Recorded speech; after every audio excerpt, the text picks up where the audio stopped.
শ্বশুরবাড়িতে আমার প্রথম কোরবানি ঈদ এবং সেই সাথে জীবনের প্রথমবারের মতো হাটে আমি গেলাম গরু কিনতে। সবকিছু তোমাদের সাথে শেয়ার করবো আর বলবো চাঁদ রাতে কি কি করেছি। এন্ড হ্যালো, আসসালামু আলাইকুম everyone, this is Lamis and welcome to Lamis and Shovon's. আচ্ছা, এবার বলি হাটে গরু কিনতে যাওয়া নিয়ে আমি কিন্তু অনেক বেশি এক্সাইটেড ছিলাম, কারণ আমি সবসময় না আমার নানা ভাইকেই গরু কিনতে দেখেছি আর আমাদের বেশিরভাগ কোরবানি কিন্তু গ্রামেই হতো। তো আমার হাজবেন্ড শোভন বলছিল আমি কিন্তু ঢাকাইয়া মেয়ে হয়েও এখন পর্যন্ত ঢাকার কোনো হাটে যায়নি, তো আমাকে বলছিল যেহেতু আমার শ্বশুর শাশুড়ির সাথে আমার ননদ সবাই হাটে যাবে, আমিও যাতে ওনাদের সাথেই যাই। আর আমাকে কিন্তু একবারের বেশি দুইবার বলতেও হয়নি, কারণ আমি এতটা বেশি খুশি হয়েছিলাম হাটে যাওয়ার কথা শুনে। আর আলহামদুলিল্লাহ আমাদের এই গরুটা কিন্তু কোরবানির জন্য কেনা হয়ে গিয়েছিল।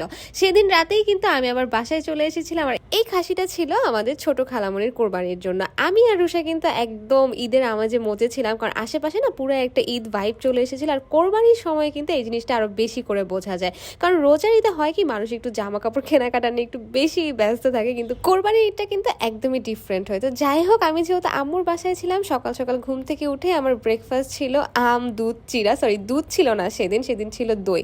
নানু অনেক সুন্দর করে দই বসিয়ে রেখেছিল, আর এগুলো হচ্ছে আমার ফেভারিট। আম দিয়ে যে কোনো কিছু আমার অনেক বেশি মজা লাগে।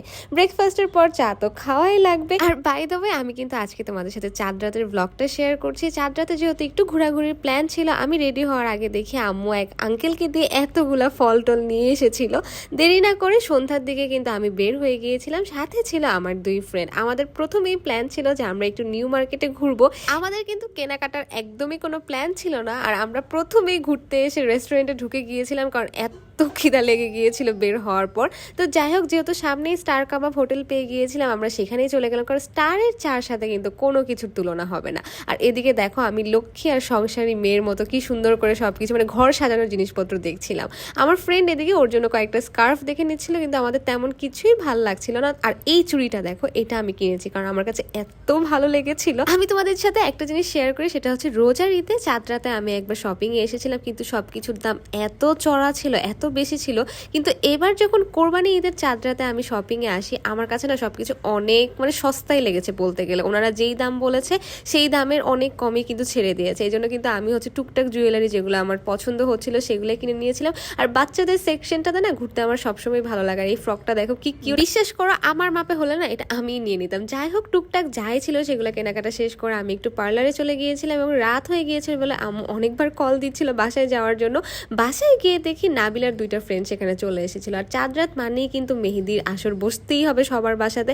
আমার বাসাতে একমাত্র আমি মনে হয় টুকটাক মেহেদি দিতে পারি। তবে মেহেদি দেওয়া শেষ করতে না করতে রাত 11টার দিকে কিন্তু শোভন আমাকে নিতে চলে আসলো। তবে বাসায় ঢোকার আগে আমি আর শোভন দুইজনেই কিন্তু গ্যারেজে আমাদের গরুটাকে দেখে গেলাম। যাই হোক, বাসায় ঢুকে কিন্তু মনটা একটু খারাপ হয়ে গিয়েছিল, কারণ সবার হাতে মেহেদি দেখছি কিন্তু আমার হাতে তো মেহেদি নাই। আমার জামাই কিন্তু আমার কষ্টটা বুঝতে পেরেছে, আর ও দেখো আমাকে একটুখানি করে মেহেদি দিয়ে দেওয়ার চেষ্টা করছিল। ও নিজেও হাসছিল আসলে মেহেদির ডিজাইন দেখে।